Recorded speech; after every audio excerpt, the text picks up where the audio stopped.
फिराज साहब बहुत बहुत शुक्रिया। हमारे साथ हैं मौलाना तारिक जमील साहब, जो कि इस ट्रांसमिशन में अभी हमें ज्वाइन किया। जी अस्सलाम वालेकुम मौलाना तारिक जमील साहब। जी वालेकुम अस्सलाम व रहमतुल्लाहि व बरकातुहू। जी अस्सलाम वालेकुम मौलवी साहब। जी वालेकुम अस्सलाम व रहमतुल्लाहि व बरकातुहू। मौलाना साहब, पूरी कौम जी। देख रही है ये ट्रांसमिशन और पूरी दुनिया में, और सब इंतज़ार कर रहे हैं कि सब इकट्ठे होके मैंने भी साथ, 1 घंटा देखी है। जी जी, सब इकट्ठे होके, मुत्तहद होके, यकजा होके, एक साथ मिल के अल्लाह के हुजूर दुआ करें। बात है कि ये भी फरमाएं कि एहतियात कैसे करनी है। उसके हवाले से आपका कहा हुआ पूरी कौम बहुत दिल से सुनेगी और मानेगी भी। जी बिस्मिल्लाहिर्रहमानिर्रहीम वस्सलातु वस्सलामु अला रसूलिहिल करीम व अला आलिहि व अस्हाबिहि अजमईन। जहाँ तक एहतियाती तदाबीर का ताल्लुक़ है, वो तो बहुत ज़्यादा डिस्कस हो चुकी हैं और बहुत ज़्यादा उसको मीडिया ने भी माशाअल्लाह उसको उभारा है, उसको निखारा है, और अपने अपनी जगह पर हर जगह इस पर बहस हो रही है। ये है, मैं एक छोटी सी हिकायत सुनाता हूँ। हारून रशीद का वालिद था महदी बिन अबू जाफ़र मंसूर। उसके ज़माने में कहत आ गया और लोग भूखे मरने लगे, कुत्ते बिल्लियाँ भी खाने लगे। तो महदी रात को लेटा हुआ था, तो एक खादिम उसे दबा रहा था। तो उसने अपने खादिम से कहा कि कोई कहानी सुनाओ, मैं बहुत दुखी हूँ रया के लिए। उसने कहा, अमीरुल मोमिनीन, एक लोमड़ी जा रही थी सफ़र पे, तो बेटे को ले गई शेर के पास कि तू बादशाह है, इसको अपने पास रख ले, अमानत। उसने कहा ठीक। उसने उसको अपने कंधों पे बिठा लिया और लिए फिरता था। एक दिन औकाब की नज़र पड़ी तो उसने झपट्टा मारा और उठा के ले गया। लोमड़ी वापस आई, उसने आकर कहा, बादशाह सलामत, मेरा बच्चा। का वो तो औकाब ले गया। कि मैं तो आपके हवाले करके गई थी। तो शेर ने कहा, मेरी बहन, अगर वो ज़मीन की जंगल की आफत होती तो मैं लड़ के दिखाता, वो आसमान की आफत थी, उससे कौन लड़ सकता है।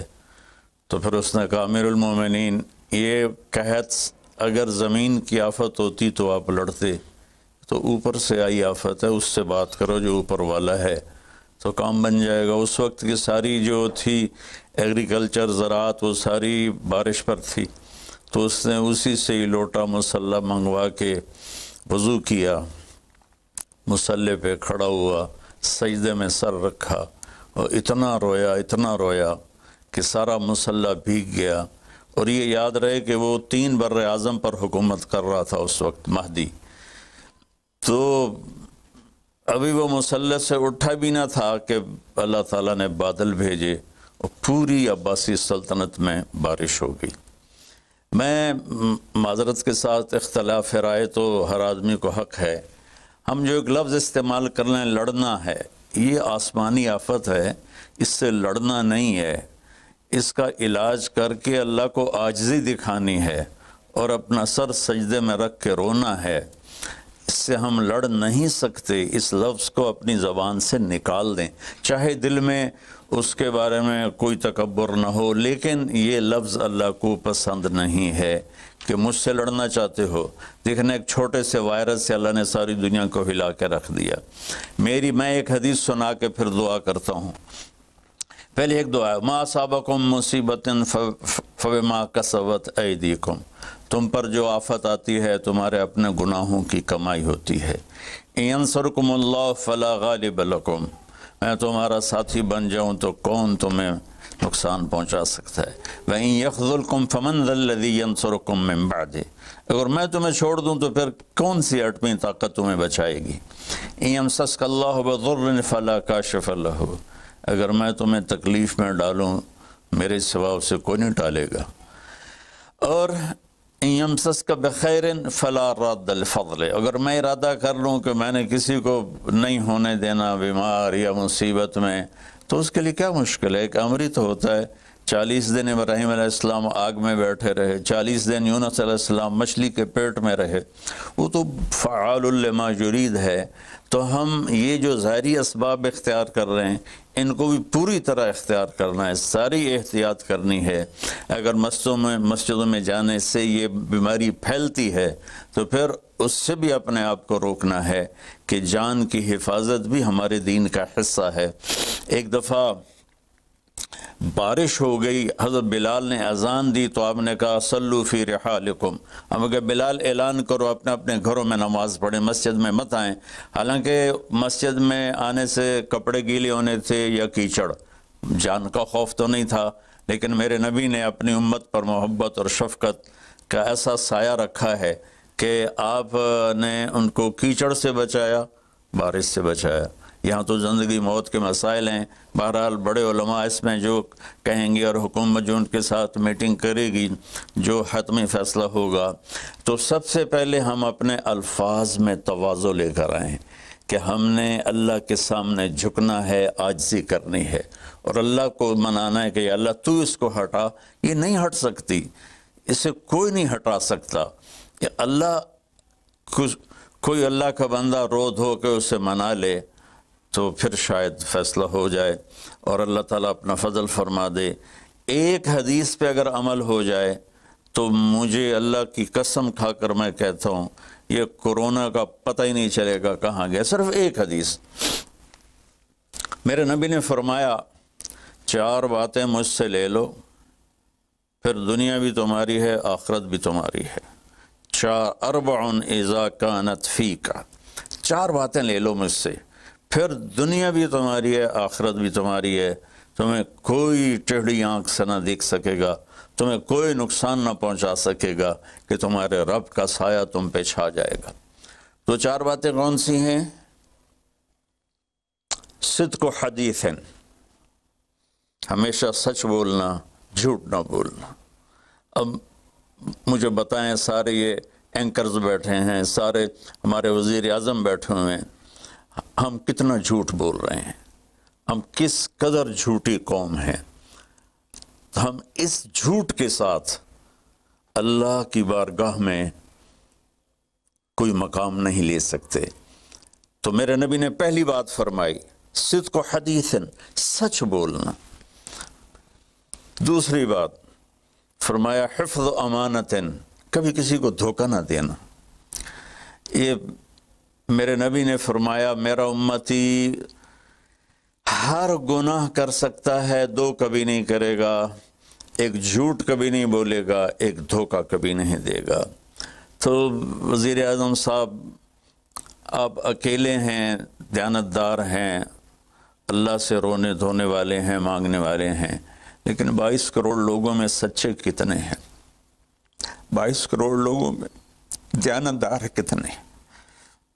एक बहुत बड़े चैनल, मैं हाथ जोड़ के एंकर बैठे हैं, माफ़ी मांग के बात कर रहा हूँ, एक बहुत बड़े चैनल के मालिक ने मुझसे कहा कोई नसीहत करे। मैंने कहा चैनल से झूठ ख़त्म कर दो। कहा फिर चैनल ख़त्म हो सकता है, झूठ नहीं ख़त्म हो सकता। तो जहाँ जिसको, ये सिर्फ पाकिस्तान की बात नहीं, पूरी दुनिया का मीडिया झूठा है और सबसे ज़्यादा झूठ बोला जाता है। और मेरे रब को, मेरे नबी को झूठ से नफ़रत है। मेरे नबी ने फरमाया प्याज खा के मस्जिद में मत आओ कि फ़रिश्तों को तकलीफ़ होती है, बू होती है। लेकिन मेरे नबी ने फरमाया जब कोई मर्द औरत झूठ बोलता है तो फ़रिश्ते उसके मुंह की बदबू से 3 मील दूर भाग जाते।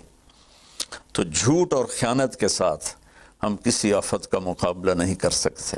आपने फरमाया सिद्क़ु हदीसन हिफ़्ज़ु अमानतन, सच बोलना चाहे जान चली जाए, और धोखा ना देना। मुसलमान किसी को धोखा नहीं देता है। तीसरा फरमाया हुस्न खलीक़तन, अपने अखलाक अच्छे करना, और अखलाक का सबसे ऊंचा मकाम हया है। अब मैं कैसे बात करूं? मेरे देश में हया को किसने तार तार किया? मेरे देश की बेटियों को कौन नचा रहा है? ان کے کپڑے لباس مختصر کون کروا رہا ہے؟ یہ کس کے گردن میں یہ گناہ ڈالوں؟ میں مجرم ہوں، میں نے اپنی قوم کو نہیں سمجھایا، میں اللہ سے معافی مانگتا ہوں۔ لیکن جب مسلمان کی بیٹی بے حیائی کی طرف چل پڑے اور نوجوان بے حیائی کی طرف چل پڑے تو اللہ کی رحمت، سب سے زیادہ عذاب قوم لوط پر آیا کہ وہ بے حیائی میں ساری باؤنڈریز کراس کر گئے تھے، تو اللہ تعالیٰ نے ان پر 5 عذاب بھیجے۔ 5، کسی قوم پہ 5 عذاب نہیں آئے، ایک ہی عذاب آتا تھا، ان پر 5 عذاب آئے۔ تو تیسری بات میرے نبی نے فرمائی ہے کہ حیا والے بنو، حیا والے بنو۔ لیکن میری نسل ہے، مجھ سے خان صاحب نے بات کی تھی پہلی دفعہ کہ میں چاہتا ہوں کہ میری یوتھ اللہ کے نبی کے ساتھ جڑے، چونکہ جو ہمارے کالج ہیں، ہماری یونیورسٹیز ہیں، ہمارے خاص طور پر جو یہ پرائیویٹ سکولز ہیں، یہ امت کو، نوجوانوں کو اللہ رسول سے کاٹ رہے ہیں۔ تو اللہ تعالیٰ یہ پہلا شخص ہے جس کے لیے میرے دل سے دعا نکلی جب اس نے کہا کہ میں نے آپ کو اس لیے بلایا ہے کہ میری قوم اپنے نبی کے ساتھ کیسے جڑ جائے۔ میں کیا بتاؤں، جب تک اس بے حیائی کو نہیں ہم روکتے، اور کوئی روک نہیں سکتا ہے، اندر سے نیت نہ ہو۔ سرنڈو ماڈل اسکول میں میں نے میٹرک کیا ہے، ہمارے ایک وارڈن، میں ہاسٹل میں رہتا تھا، وہ آ گیا، نمازی تھے، انہوں نے نماز کی سختی کر دی، ہم بے وضو جا کے کھڑے ہو کر نماز پڑھ لیتے تھے، بے وضو، کیونکہ ڈنڈا انسان کو انسان نہیں بناتا ہے جب تک انسان اپنے من میں ڈوب کر پا جا سراغ زندگی۔ تو اگر میرا نہیں بنتا نہ بن، اپنا تو بن۔ یہ تو اپنے اندر دل دریا سمندروں ڈوگے، کون دلاں دیاں جانے ہو، وچے بیڑے وچے جھیڑے وچے ونج مہانے ہو۔ میری قوم جھوٹ چھوڑ دے، میری قوم بددیانتی چھوڑ دے، میری قوم بے حیائی چھوڑ دے۔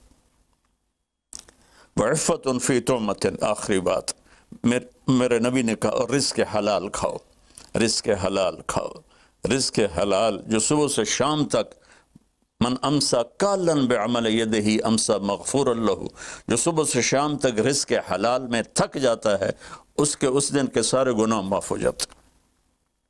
تو میں وزیر اعظم صاحب سے اپیل کروں گا کہ پوری قوم سے جیسے ڈونیشن مانگا ہے، ایسی پوری قوم سے چلے۔ میں آپ کی طرف سے اپیل کرتا ہوں کہ کل یا آج رات رمضان کی آئے گی، ساری قوم 2 نفل پڑھے اپنے اپنے گھروں میں، اور ایک تسبیح لا الہ الا انت سبحانک انی کنت من الظالمین، جس کو یاد ہے پڑھ لے، جس کو نہیں یاد ہو استغفر اللہ کی ایک تسبیح پڑھ لے، اور پھر سب اللہ کے سامنے ہاتھ جوڑ کے معافی مانگ۔ اور اللہ تعالیٰ کہتا ہے ما من یوم الا والبحر یستاذن فی ان یغرق ابن آدم، روزانہ، یہ مسند احمد کی روایت، روزانہ سمندر کہتا ہے یا اللہ اجازت دے میں چڑھ جاؤں اور ان کو بہا دوں۔ والارض تستاذن فی ان تبتلعہ، زمین کہتی ہے اللہ مجھے اجازت دے میں ان بے حیاؤں کو نگل جاؤں، ان جھوٹوں کو، ان بدماشوں کو، اس مافیا کو میں نگل جاؤں۔ تو والملائکۃ تستاذن فی ان تعجلہ وتہلکہ، فرشتے اللہ سے کہتے ہیں یا اللہ تو ہمیں اجازت دے ہم ان کا صفایا کریں۔ میرا اللہ کہتا ہے دعو عبدی فانا اعلم بعبدی منکم، جاؤ جاؤ اپنا کام کرو، یہ میرا بندہ ہے اور میں جانوں میرا بندہ جانے۔ ان کان عبدکم فشانکم بہی، تمہارا بندہ ہے تو مار دو، ان کان عبدی فمنی ولی منی ولی عبدی، اگر میرا ہے تو میں انتظار کروں گا، میں انتظار کروں گا۔ پچھلی قوموں میں ایک طوائف نے کتے کو پانی پلایا تو اللہ نے اس کی بخشش کر دی، معاف، ہم تو مائل بکرم ہیں، کوئی سائل ہی نہیں، کوئی مانگنے والا تو ہو۔ ان 4 چیزوں نے ہماری ہر چیز بکھیر دی، توڑ دی۔ کسی بھی قوم کے لیے جھوٹ، بددیانتی، بے حیائی اور رزق حرام، یہ ان کو تباہ و برباد کر دیتا ہے۔ اور کوئی قوم سچائی، دیانتداری، پاک دامنی اور رزق حلال پر ہوگی تو اللہ کا سایہ ان پر چھا جائے گا، اور دنیا کی کوئی طاقت ان کی طرف آنکھ اٹھا کر نہیں دیکھ سکتی۔ ہم تو اجڑے چمن کے مالی ہیں، عمران خان کو اجڑا چمن ملا ہے، کہاں تک آباد کر سکے گا، اللہ اس کی مدد کرے۔ چمن کے تخت پر جس دم شہ گل کا تجمل تھا، ہزاروں بلبلیں تھی باغ میں، ایک شور تھا غل تھا، کھلی جب آنکھ نرگس سی، نہ تھا جز خار کچھ باقی، بتاتا باغ مارو رو، یہاں غنچہ یہاں گل تھا، یہاں غنچہ یہاں گل تھا۔ ابھی عمران صاحب نے یرموک کی اور قادسیہ کی بات کی، کتنے تھے؟ 30,000 تھے خالد ابن ولید کے کمانڈ میں، اور سامنے باہان جو تھا وہ 3 لاکھ کا لشکر لے کر آیا ہوا تھا، اور قادسیہ کے میدان میں بھی 30,000 صحابہ تھے، اور ادھر سے جو رستم تھا وہ 3 لاکھ کا لشکر لے کر آیا ہوا تھا، ان کے ساتھ اللہ تھا۔ ہم اللہ کو ساتھ لیں، سارے اسباب اختیار کریں۔ مالداروں سے کہتا ہوں، میں نے اپنا کلپ الگ ریکارڈ کرایا کہ اس سال ساری زکوٰۃ ان غریبوں میں تقسیم کریں۔ آپ تک تو ہر آدمی نہیں پہنچ سکے گا، اپنے اپنے علاقے میں جو مالدار لوگ ہیں وہ اپنی زکوٰۃ غریبوں میں ان میں تقسیم کریں، ان کے گھر جا کر دیں۔ کسی ایک کی دعا لگ گئی نا تو 7 نسلیں ہماری آباد ہو جائیں گی۔ تو بس میں معافی چاہتا ہوں، آپ نے مجھے کافی دیر بٹھایا تو میں نے بھی تھوڑا سا آپ کا ٹائم لے لیا، تو آپ درود شریف پڑھیں اور ہم اللہ کی بارگاہ میں دعا کرتے ہیں۔